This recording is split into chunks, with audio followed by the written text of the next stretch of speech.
नमस्कार मित्रांनो, पूजाच रेसिपीजमध्ये तुमचं सर्वांचं अगदी मनापासून स्वागत आहे। आज आपण बनवणार आहोत अक्षय तृतीया विशेष थाली। यामध्ये आपण बनवणार आहोत वरण, भात, हापूस आंब्याचा रस, पुरी, सुकी आलू मटरची भाजी, मटकीची रस्सा भाजी, मिरची आणि ओव्याच्या पानांची भजी, मठ्ठा व बीटची कोशिंबीर। तर लगेचच सुरू करूया। तर आज आपण जे जेवण बनवणार आहोत तर ते 4 माणसांच्या अंदाजाचं बनवणार आहोत। तर त्यासाठी सर्वात अगोदर आपण कुकर लावून घेणार आहोत। तर इथे मी अर्धा फुलपात्र तुरीची डाळ घेतलेली आहे आणि 1 फुलपात्र तांदूळ घेतलेले आहेत। तर हे 2 ते 3 वेळा स्वच्छ पाण्याने धुवून घेऊया। तर इथे मी डाळ आणि तांदूळ स्वच्छ धुवून घेतलेले आहेत। तर डाळीमध्ये आपण 1 चिमूटभर हिंग टाकून घेतोय। त्याचबरोबर पाव चमचा हळद सुद्धा आपण टाकून घेणार आहोत, म्हणजे डाळ शिजल्यानंतर छान कलर येतो। तर यामध्ये मी 1 ग्लास पाणी ॲड करून घेते। तर भातामध्ये आपण चवीनुसार मीठ टाकून घेऊया आणि यामध्ये 1 ते सव्वा ग्लास पाणी ॲड करूया। मिक्स करून घेऊया। तर इथे मी डाळीमध्ये हाफ टीस्पून तेल टाकून घेते, जेणेकरून डाळ छान शिजेल। आणि आपण इथे 4 बटाटे घेतलेले आहेत। तर कुकरमध्ये वरण भातासोबतच मी बटाटे सुद्धा लावून घेणार आहे। तर मी कुकरला 4 शिट्ट्या काढून घेते। जोपर्यंत आपला कुकर होतोय तोपर्यंत आपण मटकीची भाजी तयार करून घेणार आहोत। तर सर्वात अगोदर आपण त्याचं वाटण तयार करून घेणार आहोत। तर आपण आज जी थाली बनवतोय त्यामध्ये आपण कांदा आणि लसणाचा वापर न करताच बनवणार आहोत। तर यामध्ये मी 1 इंच अद्रक घेतलेला आहे, 1 मूठभर कोथिंबीर बारीक चिरून घेतलेली आहे, 2 ते 3 टेबलस्पून सुकं खोबरं हे किसून भाजून घेतलेलं आहे आणि 1 मध्यम आकाराचा टोमॅटो बारीक चिरून घेतलेला आहे। यामध्ये थोडंसं पाणी टाकून मी मिक्सरला वाटून घेते। तर इथे आपलं वाटण वाटून तयार झालेले आहे। मटकीची भाजी तयार करून घेऊया। तर त्यासाठी मी इथे गॅसवरती 1 कढई गरम करून घेतलेली आहे आणि त्यामध्ये 2 टेबलस्पून तेल सुद्धा गरम करून घेतलेले आहे। तर आता आपण हे वाटण यामध्ये ॲड करणार आहोत। आता आपण यामध्ये कोरडे मसाले ॲड करणार आहोत। इथे मी पाव चमचा हळद, हाफ टीस्पून गरम मसाला, हाफ टीस्पून काळा मसाला आणि 1 टेबलस्पून लाल तिखट ॲड केलेला आहे। त्याचबरोबर चवीनुसार मीठ सुद्धा आपण यामध्येच टाकून घेऊया आणि हा मसाला 2 मिनिटभर परतून घेऊया। मसाला आपण तेल सुटेपर्यंत परतून घेतलेला आहे। 1 कप मोड आलेली मटकी धुवून घेतलेली आहे, तर ती यामध्ये आपण घालून घेऊया। बारीक चिरलेली कोथिंबीर एकजीव करून घेऊया। मटकी इथे मी छान मसाल्यामध्ये परतून घेतलेली आहे। आपण यामध्ये 1 ग्लास कोमट पाणी ॲड करतोय, मिक्स करून घेऊया। आता यावर झाकण ठेवून आपण ही मटकी पूर्णपणे शिजवून घेऊया। जोपर्यंत आपली मटकीची भाजी शिजतीये तोपर्यंत आपण पुरीची कणिक मळून घेणार आहोत। तर त्यासाठी मी इथे 2 कप गव्हाचा पीठ घेतलेला आहे। त्यामध्ये आपण 2 टेबलस्पून बारीक रवा टाकून घेणार आहोत, जेणेकरून पुरी जास्त वेळ छान अशी फुगलेली राहते। आता आपण त्यामध्ये चवीनुसार मीठ ॲड करणार आहोत, एकजीव करून घेऊया। आता आपण यामध्ये थोडं थोडं करून पाणी ॲड करणार आहोत आणि याचा घट्ट गोळा मळून घेणार आहोत।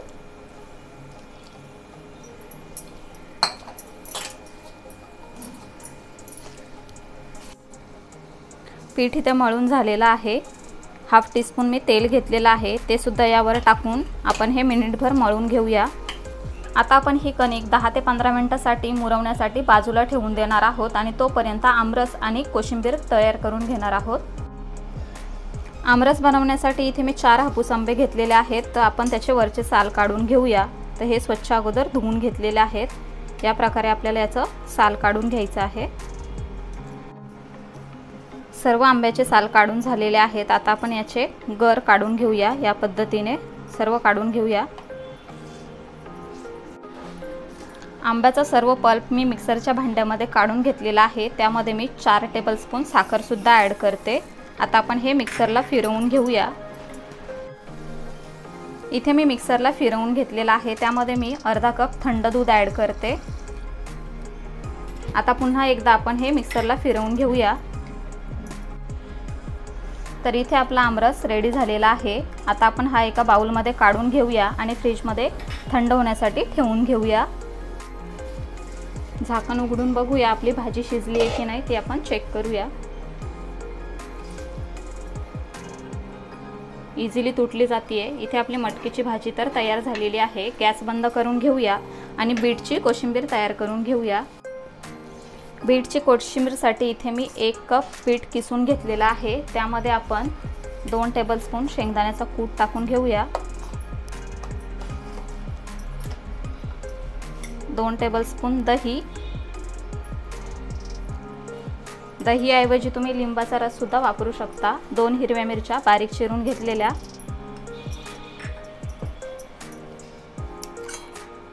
1 टेबलस्पून साखर, बारीक चिरून घेतलेली कोथिंबीर। आता हे सर्व जिन्नस एकजीव करून घेऊया। सर्व जिन्नस मिक्स करून झालेले आहेत। चवीनुसार मीठ ॲड करूया, मिक्स करून घेऊया। कोशिंबीरला आपण फोडणी देऊन घेणार आहोत, तर त्यासाठी मी 1 टेबलस्पून तेल गरम करून घेतलेलं आहे। त्याच्यामध्ये हाफ टीस्पून मोहरी टाकून घेऊया।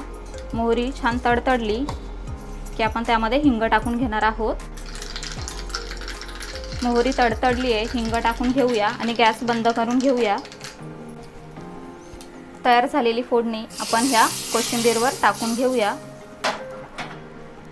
आणि पुन्हा एकदा मिक्स करून घेऊया आणि ही थोड्या वेळासाठी आपण फ्रीजमध्ये ठेवून घेणार आहोत। आता आपण मठ्ठा तयार करून घेणार आहोत, तर त्यासाठी मी इथे 2.5 कप ताक घेतलेला आहे। तर त्यामध्ये सर्वात अगोदर 1 इंच किसून घेतलेला अद्रकचा रस आपण काढून घेणार आहोत। तर इथे मी एक गाळणी घेतलेली आहे, तर त्यावरती आपण हे असं पिळून घेऊया जेणेकरून त्याच्या आतला रस जाईल। तुकडे जर आपण टाकले किंवा किसून टाकलं तर खायला एवढं छान वाटणार नाही, त्यामुळे आपण याचा रस टाकून घेणार आहोत। चवीला खूप छान लागतो। यामध्ये आपण काळं मीठ टाकून घेतोय चवीनुसार। त्याचबरोबर भाजून घेतलेल्या जिऱ्याची पूड हाफ टीस्पून आपण टाकून घेणार आहोत आणि बारीक कुटलेली हिरवी मिरची अगदी 2 पिंच आपण ही टाकून घेतोय आणि 1 टेबलस्पून साखर, इथे मी पिठी साखर वापरलेली आहे आणि थोडीशी बारीक चिरून घेतलेली कोथिंबीर। आता हे सर्व जिन्नस आपण एकजीव करून घेऊया।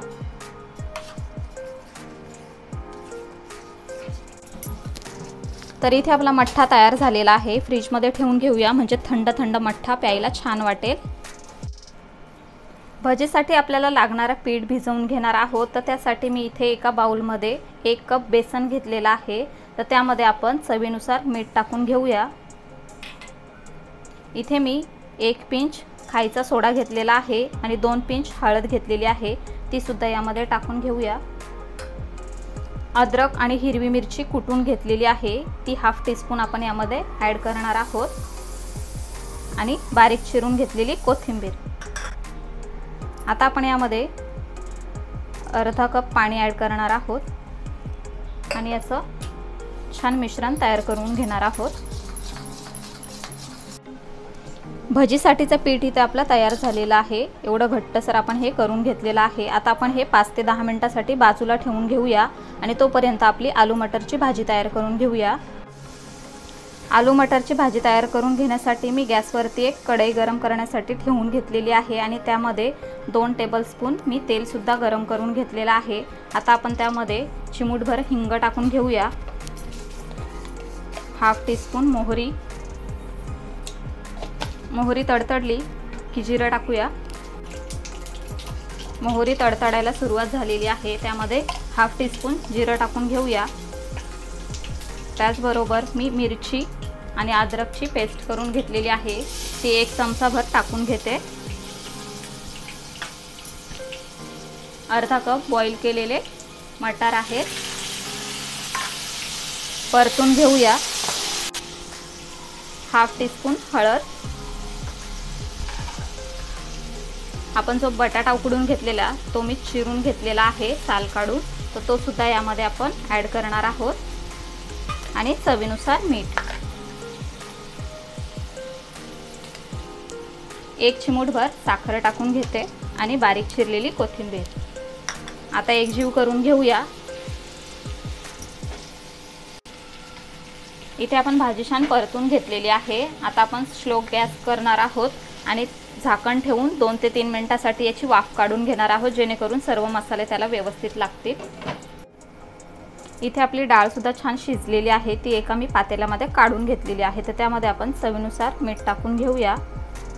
हळद आपण टाकलेली होती आणि हिंग सुद्धा टाकलेला होता, त्यामुळे मी फक्त चवीनुसार मीठ टाकून घेतलेलं आहे आणि थोडीशी बारीक चिरलेली कोथिंबीर टाकून घेते आणि चमच्याने एकजीव करून घेते. आता आपण हे उकळवून घेणार आहोत. वरण इथे छान उकळलेलं आहे. आपण 2 मिनिटांसाठी हे असंच उकळवून घेऊया आणि गॅस बंद करून घेऊया. इथे आपलं वरण सुद्धा रेडी झालेलं आहे. साधारणतः 2 ते 3 मिनिट झालेले आहे. झाकण उघडून बघूया. तर इथे आपली भाजी छान शिजलेली आहे. तर गॅस बंद करून घेऊया. पुरीचं पीठ आपलं छान मुरलेलं आहे. तर त्याचा मी एक छोटा गोळा तयार करून घेतलेला आहे. आता आपण याची पुरी लाटून घेणार आहोत. तर मी थोडंसं तेलाचा हात इथे असं वरतून याला लावून घेते, जेणेकरून लाटायला इझी जाईल. तर आता आपण ही लाटून घेऊया.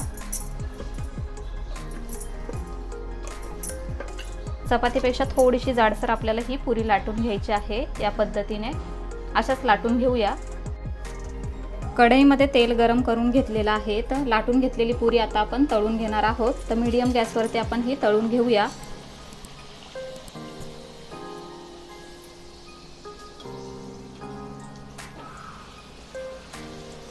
दोन्ही बाजूने छान सोनेरी रंग येईपर्यंत आपण ही तळून घेणार आहोत. पुरी आपली तळून झालेली आहे. काढून घेऊया आणि याच प्रकारे सर्व पुऱ्या आपण तळून घेणार आहोत. पुरी आपली तळून झालेली आहे. आता आपण मिरचीचे भजी तळून घेणार आहोत. तर इथे मी मिरचीला अशी काप देऊन घेतलेली आहे. तर ती बेसन पिठामध्ये आपण अशी डीप करून घेऊया. तेलामध्ये सोडून घेऊया.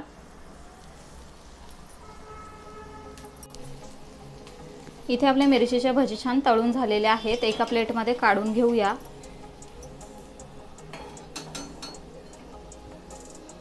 आणि ओव्याच्या पानांचे भजी करून घेऊया. इथे ओव्याचं पान आपण बेसन पिठामध्ये डीप करून घेतलेलं आहे. तेलामध्ये सोडून घेऊया.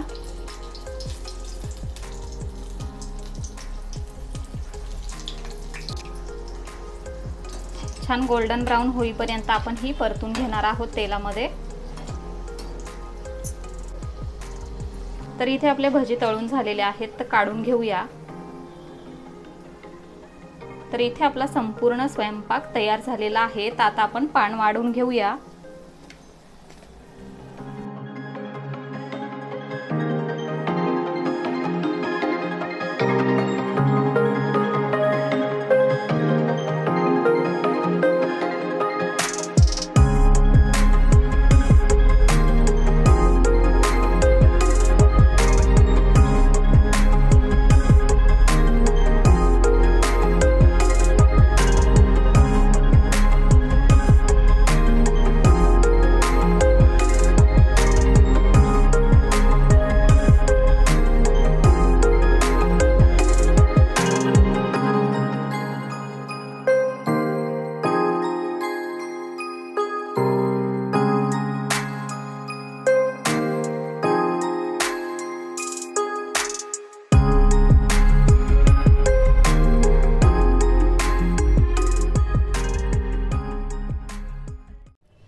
तर अशा प्रकारे इथे आपली अक्षय तृतीया विशेष थाली तयार झालेली आहे.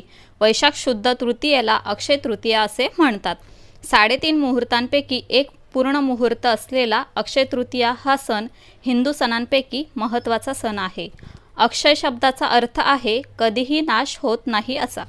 या दिवशी केलेला जप, दान, ज्ञान हे अक्षय फळ प्राप्ती देणारे असते. म्हणूनच याला अक्षय तृतीया असे म्हणतात.